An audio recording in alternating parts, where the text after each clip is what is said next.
Just like that, Mikey Garcia is a man in boxing. Damn, this dude played his cards perfectly. He out-strategized all of them. First, he went to war with Bob Arum in Top Rank. And Mikey never gave up, never got intimidated. And he stood up to the bully. And now he's working directly with Showtime. But he's smart enough to keep on good terms with the promoters. And he's smart enough to say that he's open to working with all the promoters. I'm taking control of my career and everything's going well right now. We're building relationships with different people. The network especially, very good relationship with Showtime. But I'm still open to discuss anything with any promoter. A few months back, we sat with Oscar, with Golden Boy. This was back in March, I think, or April. So, you know, I'm still available. But if it doesn't make sense or it doesn't really excite me, then I'm going to keep doing what I'm doing right now and work on a fight-by-fight with different promoters, different opponents. And that gives me flexibility. And as we see, all promoters seem to want him. I guess, like we just heard in this video, Mikey said he recently met with De La Hoya and Golden Boy. It's obvious Al Heyman wants him. Floyd Mayweather wants him. He's put himself in a perfect position. Obviously, the dangerous part is that in almost all situations, the promoter's fighter wins. As we also hear, his big brother Robert Garcia stated that the PBC or Ellerby or whoever, all those dudes, were trying to screw around Mikey leading up to the fight. The judges do whatever they want, you know. All this whole week, everything was against us. They brought us in late, an hour late. Nobody picked up Mikey. You know, Mikey asked for one credential for his best friend, wasn't allowed to get a credential. It was everything that was against us.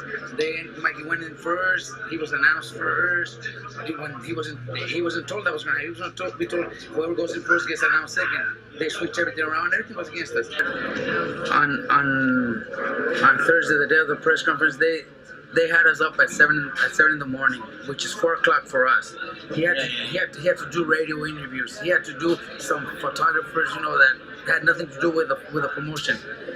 They kept us up until the press conference, and then they had us waiting for 1 hour outside in the street for our ride. You know, we come in. I asked you who's gonna be, you know, who's walking out first. Oh, Mikey is. Okay, so that means Mike's gonna be introduced second. They went and checked it. They came back saying, oh no, Mike's gonna be introduced first. So everything was against us. You know, Mikey was asking for one fucking credential for his best friend, and they wouldn't give him that one credential. Everybody else had credentials, man. For his best friend, one credential. I'm lucky. I'm really good friends with Lou DiBella. He gave me 10. Lou DiBella gave me 10, but Mikey couldn't get one.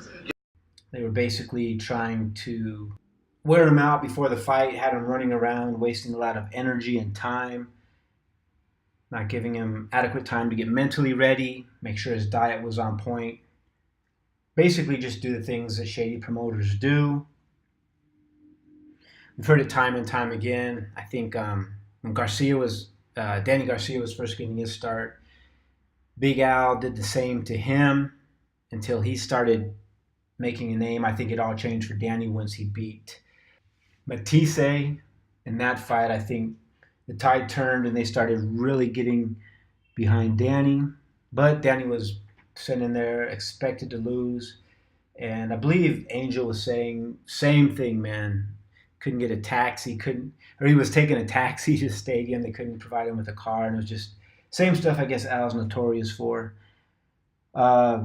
Even though that was a golden boy, but Al seems to know how to do what he does and try and put his favorite fighter in the best position. At that time, Matisse was on fire.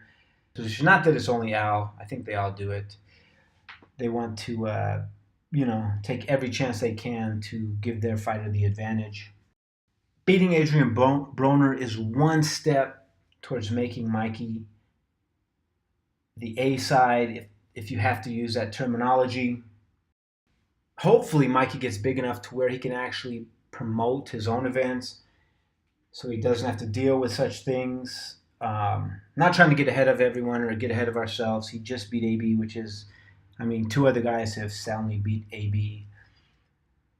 But you have to respect the way Mikey is playing the promoters against each other. I mean, keeps saying he loves Showtime, but he's open to working with other promoters, which, you know, gives him some sort of leverage. If one of them really screws him over, he can work for another one or continue to work for himself. It might just keep the promoters honest, even though I guess this event, I mean, AB's always been their favorite, so we couldn't expect anything less. So now Mikey, at least in talk, has everyone from Lomachenko all the way up to Keith Thurman as potential fights.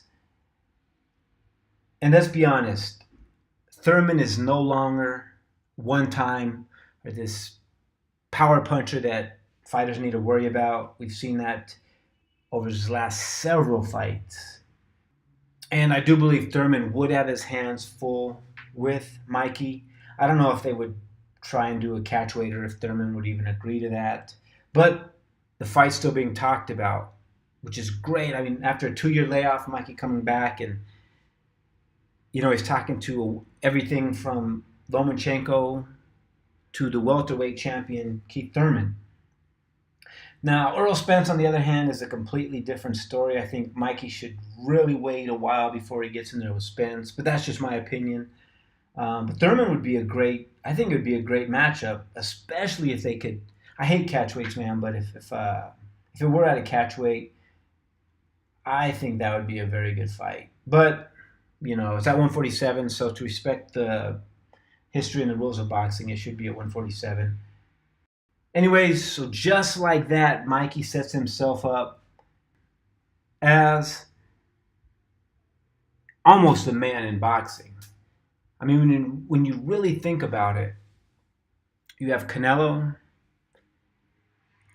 and I really like Triple G, but, I mean, if Mikey does start taking these nothing but big fights, and I think Mikey's advantage is, like he even says, people do not see him or fear him the way that they do a Triple G.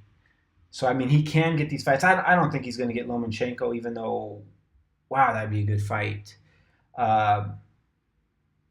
But at 140, he could really make a name for himself. And then at 147, I mean, there's a ton of potential. So just like that, AB was a stepping stone.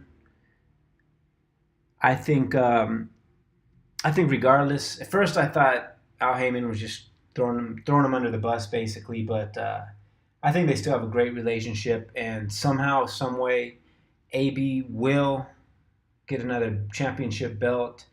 Then he'll fight someone good and probably will lose it in standard AB fashion. But the guy he's a good self-promoter. People like him, and he's tough as they come, man. Just Mikey's much better.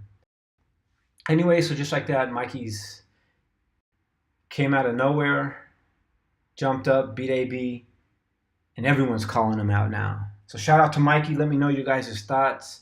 Take care. Have a great day.